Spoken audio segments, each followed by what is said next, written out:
Oh, Nelly. 2 weeks in a row. I did it. I'm very proud of myself.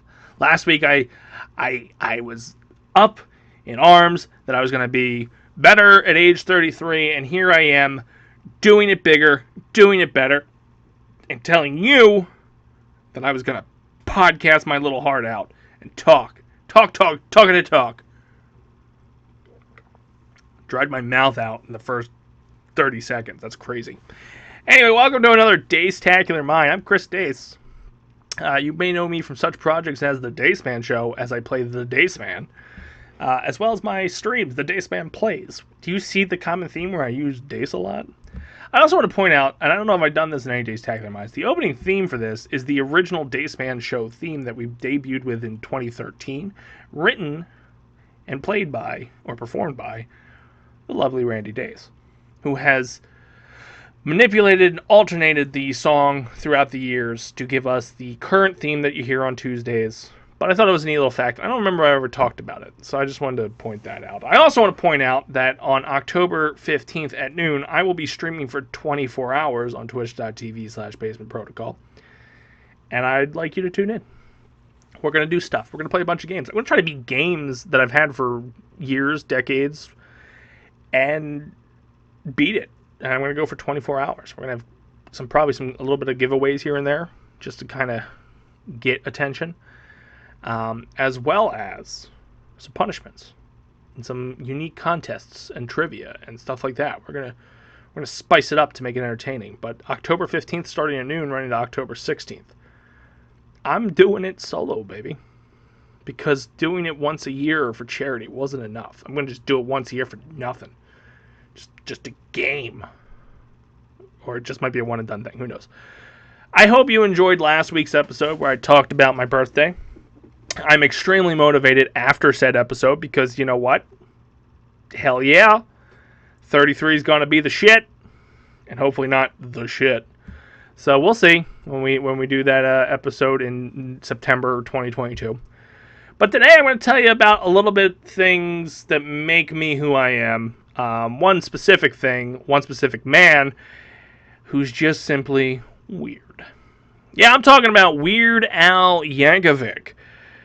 The inspiration to anything goofy that I might have done in my younger years. I know I've been more of a dick and an asshole lately, but you know, Weird Al is where I started. And sometimes I can channel my Weird Al Yankovic here and there. I'd like to get back onto that. I think in my early 20s, I was more Weird Al. Actually, my teens and my early 20s, Weird Al. And then somewhere along the line, I became Lewis Black, or just a really angry British guy like Roy Kent from the fabulous show Ted Lasso. You should watch Ted Lasso. I don't know why I'm doing a plug for Ted Lasso, but Ted Lasso is a good show. Mainly because Bill Lawrence is another idol of mine who did Scrubs. And Ted Lasso is fantastic. And I don't like British things, but I watched Ted Lasso.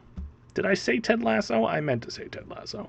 Anyway, today we're going to be talking about Weird Al Yankovic and the influence he had on Chris Dacevic. I don't have as many syllables, which is kind of hard. And I'm making hand motions that you can't see, and I apologize. But I think Weird Al really defines why you have me as who I am versus how my brother, per se, turned out. Because it really was the man, the myth, the legend. I keep drying out my mouth. I think I'm getting nervous that I'm talking about my hero who's not in the studio. As if he's going to show up in the studio. And I'm nervous. Like he's going to judge me. Like he's going to listen to this episode. But he's not. And I'm going to speak it anyway. When I was younger, one of the first CDs I ever got was it's twofold. The Pokemon 2B Master CD, because I'm a nerd. But more specifically, the Weird Al food album. With great hits like Fat, Eat It, Lasagna, Rocky Road. It's an amazing album. I can't believe how dry my throat's getting. I'm sorry you have to deal with that, because I'm lazy at editing and I'm not going to hit the stop button or lose my train of thought. But I got the food album. I believe my mother bought it for me for Valentine's Day one year, back when I was maybe 10. My brother got, and this is how you could tell there was two distinct career paths or two life paths being set at that moment. My brother's first two albums were the Marshall Mathers LP, not explicit. It was the edited one that had the South Park song instead of the really bad one. And he got chocolate or hot dog flavored water, or chocolate starfish and hot. He got the Limp Bizkit CD. Chocolate starfish and hot dog flavored water. I enjoy a lot of songs from both those albums, but I got Weird Al and Pokemon to be a master. So I am now a Pokemon master and extremely weird. Justin is now rolling, and I believe the real Slim Shady, if I'm not mistaken. But Weird Al was a huge influence for the fact that he's a performer. He's a comedic genius, a legendary mastermind of epic proportions. I see him every time he's on tour. It's the best concert I have ever been to. And my second place best concert would probably be the Lady Gaga concert I went to in like 2013 or whatever. And my point of reference was, she does a lot of costume changes and performances and stage stuff like Weird Al does. And that to me is just, it takes it's talent. And Weird Al is that. Now, if you know me as a person, which is weird that I'm a Weird Al fan, hence why I think weird is so big in my life. I don't like puns. I can't stand them. And I think that happened at an older age because I feel like it's a cheap way to comedy. I don't know why I consider myself a comedy snob. I don't do stand-up comedy. I've been told several times I'm not funny. And there have been other instances where just, I think if you're trying to make a pun, it's because you can't think of a more clever joke. And it's an easy laugh and an easy way out. And I'll never recognize puns as a professional comedic way, except for Weird Al Yankovic. And now the reason why I give Weird Al Yankovic a pass is the fact that it's Weird fucking Al.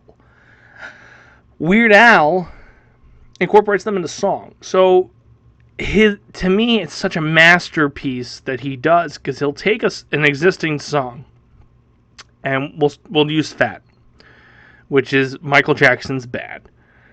Everybody knows Bad. Everybody learns the lyrics to Bad. And then you have a man who comes out with Fat, and everybody learns the lyrics to Fat. Now, I wasn't a big Michael Jackson fan. I don't know the lyrics to Bad. I don't know the lyrics to Beat It. I know a few of them. I know a few to the point where when I get lost, I trail off into Weird Al songs. But in his newer stuff, as I became more accustomed to music, listening to the radio more frequently, like getting into music, because I feel like as a kid, you're subjected to whoever drives is the radio or is the music you'll be listening to, or whoever owns the equipment. You're stuck listening to that. You don't really get into your own type of music until you have the wherewithal to control your destiny of what you're doing. I'm not going to play a video game. I'm going to listen to the box or VH1 or MTV back when stations had music on it. And even then, they didn't have much music on it. Because there's a generation before me that will tell you they did not. But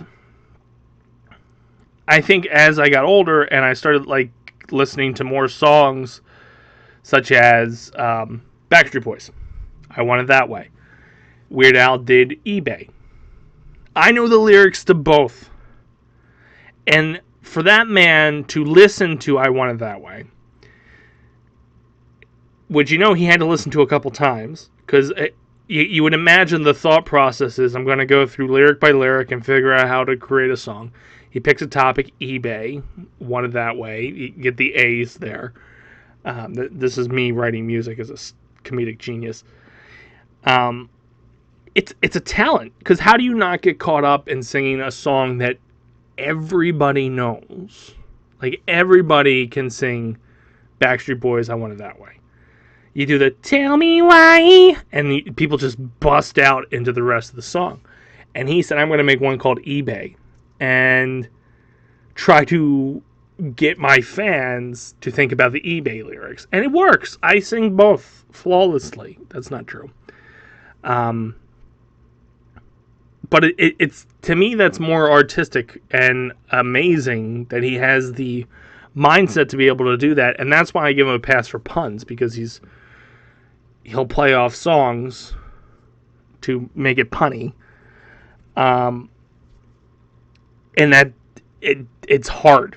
I can see. I've tried to write parodies before. I remember in 11th grade we had a writing assignment to build a pamphlet of certain styles of writing, and I chose parody for every damn thing I did. And it's tough, especially in this day and age where the market's just flooded with parodies. Back when Weird Al started, he was very unique, kind of a one-of-a-kind scenario. And as you got exposed to YouTube, that's the quick moneymaker or quick viral video, because you're taking that catchy tune that's made by an artist and you're adding your own lyrics to it and pushing it out. And you're covered by parody law, which allows you to do it without consent of the people who made the original song. And it's an easy way to get videos. I know when we were starting off as Basement Protocol, there were several that we wanted to do parody-wise. There are videos that circulate out there that we did do. None of us can hold a tune. I can't hold a tune. None of us have singing voices, so it didn't really take off. You have to have that kind of musical talent. And in some cases you don't. You just need auto-tune. But Weird Al was doing this for like 3 decades before YouTube happened. And it started happening. Maybe even 4 fucking decades at this point. And the one thing I always respect about him is he would get permission. He by no means had to. He could have done whatever he wanted. He's covered under parody law. And that's what a lot of content creators do today and did in the past, is just do it. Push it out. They can't yell at you. You just have to re-record the instrumental parts of it so you don't get screwed by the algorithms, but the lyrics are your own, and it's covered under parody law.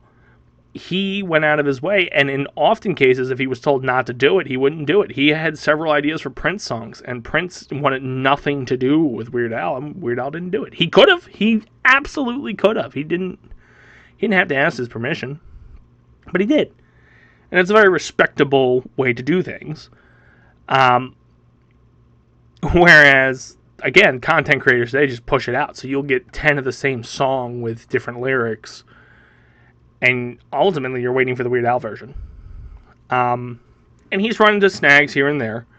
The whole Coolio incident, when he did Bad Hair Day. And Amish Paradise, which I think is one of his best songs. The Lady Gaga incident, where he asked permission, they told him no. He pushed it out anyway, and then she retracted and said, my publicist didn't actually ask me. And then the Eminem stuff, where he got permission to do it, and then was not given permission to do a music video. Which, again, why I'm so enamored by him as a person and an artist, his videos are hilarious. It's to the point, God, I keep getting dry mouth because of this stupid nervous tick that he's gonna walk in here as I'm recording. He won't. I assure you. If you're for some reason thinking he's going to, he's not. He's not gonna show up. But it was his videos are hilarious. He used to do a thing called Al TV. So to me, his comedy and his ability to do sketch comedy as well as do parody comedy through musical actions or musical talent, it inspired me to be a performer, and that's why I feel like he influenced heavily who I am today. That being said, I remember a time I took my brother, and we used him as the 2 pivotal paths in the road, and we're doing a Marvel's What If thing here, where he went down a rap pathway, and I went down a weird pathway. But my brother has always had respect for Weird Al and always enjoyed Weird Al. His favorite song is Albuquerque I can't tell you why, but whenever he talks about Weird Al, it's the first thing he goes to. He's like, God, that song that goes on for like 11 minutes about New Mexico. It's fucking great. He went to a concert with me. I took him. Unfortunate for my brother, it was the tail end of a tour he was doing that he had already stopped in the Philadelphia area and then was in Atlantic City at the ass end of it where I took my brother. I had already gone to it at the beginning with Gibby, and I knew the set verbatim. Like, I'm like, okay, he's going to do this. He's going to do this. Oh, this is when he does this. Oh, this is so cool. My brother's going to punch me in the face because I was ruining the experience for him because I was so excited that I was on the in. I was in the know, and I knew what was happening when it came to Weird Al Yankovic. There's something about the man and his album releases and his... I don't even know what to call it. Like, just anything he does that immediately turns me back to a child. And it's probably because he was just so impactful. I remember getting the Saga Begins album for Christmas and being more excited about that than I was for any PlayStation 1 game I got or any other toys I got. I remember skipping a day in college because Poodle Hat came out, and I went to the local Best Buy to buy the CD. I remember for a birthday, I was given an option of like, oh, we can help you money towards like a car or something, or you could get the Weird Al Collector's CD set. I got the Weird Al Collector CD set. And I know that I've dropped money on his records, concerts the moment he's here. I'm kicking myself the last two that I didn't go to because of adulting. I would have loved to go on. And it's just, he's so impactful, and one of the few things in my life that will make me stop what I'm doing to go get his product or go see him in concert, because it's just, he's just that impactful. And I would have, I mean, I still would. You told me today Weird Al's going on tour next year. Okay, shut up, take my money, I'll be there. Especially since I've learned my lesson, I'm not going to the last two. Or he's coming out with a new CD. Here's a perfect example. When we go on the internet browsers or whatever you do, whenever you're on the internets, as the kids would say, you have probably the 4 or 5 sites you visit for your news, your social media, all that jazz. You've got a circulation of sites you go through. WeirdAl.com is in my circulation because I want to know what he's up to. I want to know when he's going on tour. I want to know when he has a new book. I want to know when he's going to be on TV. I want to know everything possibly about Weird Al Yankovic. And that to me is just, it amplifies what I've been, the whole reason we're doing this episode, the impact of Weird Al on my life. Weird Al is the reason I got up on stage in high school. I've done 2 Weird Al performances. I did a Jimmy Fallon performance because of the Weird Al performances I did. And in hindsight, I should have went with Weird Al. I tried to spice it up. So I did 2 talent shows where I did Amish Paradise with Gibby and Chris Pompadre, who was a former producer of the Daceman Show and good friend. Gibby, you see on the Daceman Show and streaming, and still works with BPP today. And we did Amish Paradise. And I took the lead. I sang. We got into the suits. We did the whole beards and the hats. And it was a hit. It's actually going to be the title card on YouTube probably for this, and the promotional stuff on our social media. Then we returned one year. Gibby, myself, Pompadre. We brought in other people, like I believe Cheever from BPP. Dan Raup, who's appeared on some of the BPP streams, and there was a couple other people. I don't remember exactly who, but we did Eat It for a halftime performance. We weren't actually part of the talent show because we had graduated, but they wanted us back for it. And then ultimately I did Idiot Boyfriend by Jimmy Fallon in the talent show, or the Mr. Deffer contest, but in the swimsuit portion of it, because we had just done Amish Paradise the year before, I chose to do I chose to do Amish Get Up for the swimsuit competition because I don't have a swimsuit body. I definitely don't have it now. I didn't have it then. I don't think I've ever had it. Says the man who wore Green Man and wrestled in a singlet for OTW. So just because of that self-consciousness, I went out in the hat, the beard, the suspenders, a cut-off black tank top, and black shorts, and did the churn the butter, raise the barn as my poses. And I remember, guys walked out there shirtless, swim trunks, flexing their muscles and the fact that they actually look good. And I went out and was weird, which worked, got me into the top 6. The fact that I actually got into the competition to begin with baffles my mind, but it worked. I got in there. I did it. I did Idiot Boyfriend because I was spicing up the weird, okay, this is guy that always does Weird Al. Let's give him something new. But in hindsight, I should have did one more minute.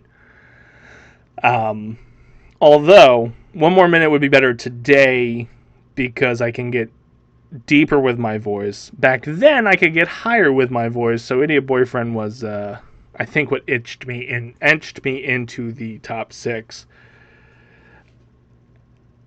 Weird Al and his comedy and his music and his playful demeanor is why he's one of my heroes.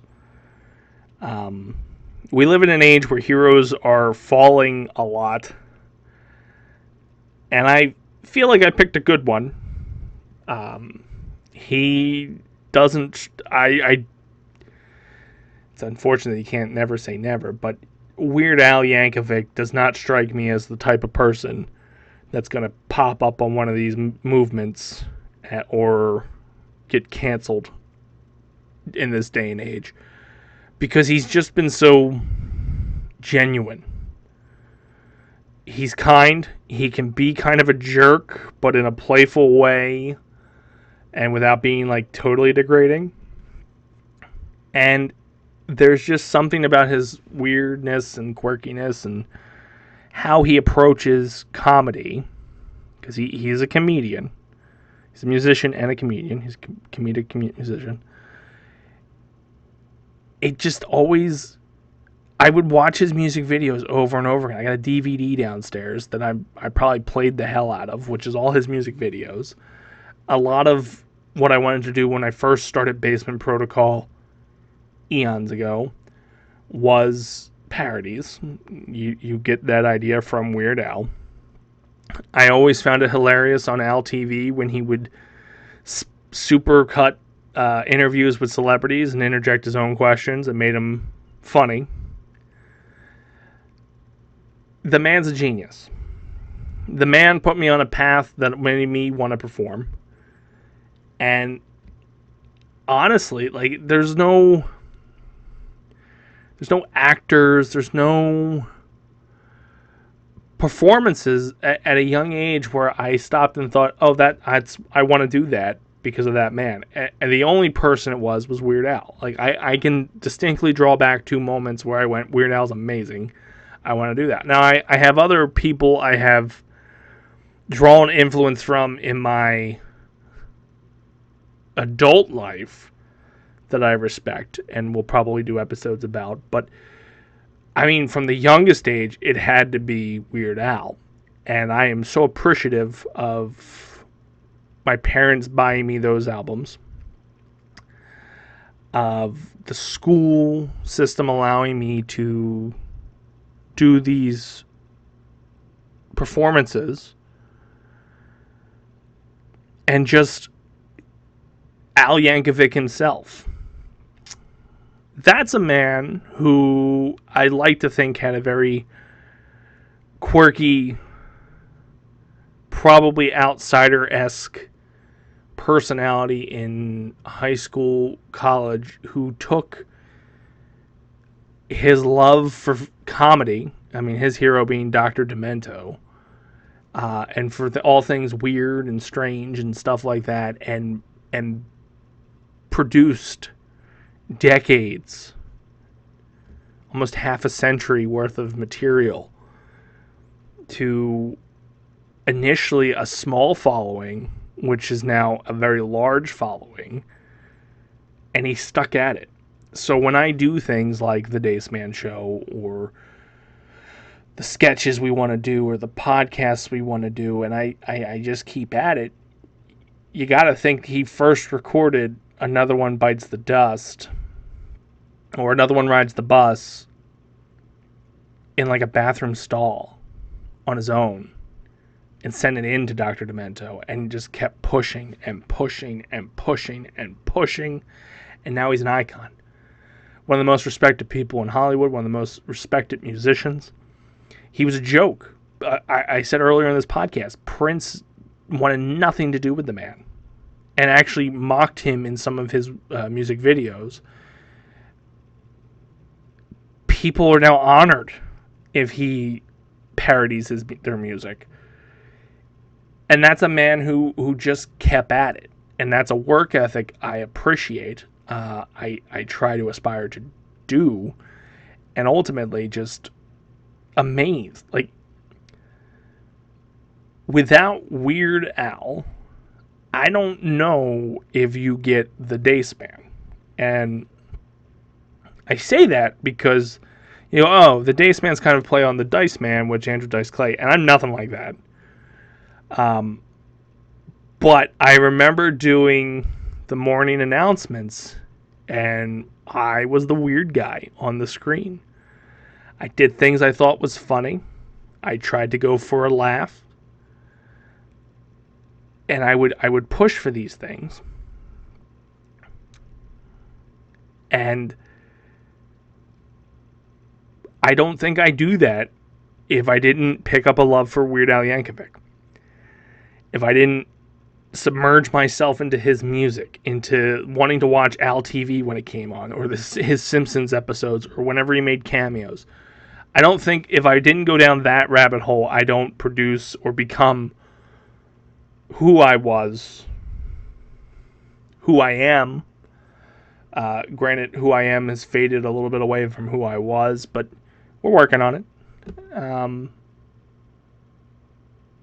Yeah. So Weird Al Yankovic is why you have weird Chris the Daceman days. Granted, a lot of Chris the Daceman days has been angrier or wittier or darker humor. But if those of you who know me remember when you first met me in high school or early 20s, before alcohol, before the job I currently have, definitely, you would have seen the weird. And that weird doesn't happen without Weird Al Yankovic. And I think that's going to do it for us on this week's Dacetacular Mind. My influence by Weird Al. Man's an icon. I'm sure we'll do a Potter Nerd on him at some point. Probably have to go decade by decade, because again, the man's been around for 40 plus years, 50 years at this point. And he's amazing. He's fascinating. He is a national treasure, and I mean that in every sense of the words. But that's going to do it for us here on this week's Dacetacular Mind. I hope you enjoyed me explaining to you how much Weird Al means to me and how he's influenced who I was / kind of am still. The goofiness that comes out inside of me is definitely from that era of me listening to Weird Al and absorbing Weird Al, and still to this day loving Weird Al. But again, that's going to do it for this week's Dacetacular Mind. Go check out basementprotocolproductions.com for everything we do. Facebook.com/basementprotocolproductions to get all the updates. Twitch.tv/basementprotocol for all our live content. And if you bully us on that, we will tell you what we're doing.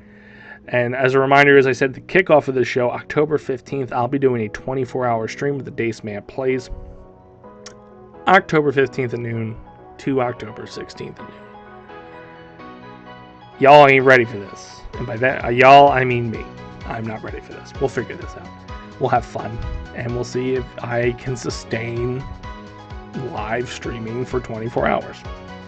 I've done a game-a-thon, but that is a lot of people and a lot of things happening to make the time go by. 24 hours of staring at a screen and looking into a camera and trying to talk and not go insane, a whole different matter. But that's going to do it for us here on a Dacetacular Mind on this beautiful day. So until the next time I unlock this vault and let you in, stay Dacetacular. Remember, basement dwellers, stick to the protocol. I'll see you next time.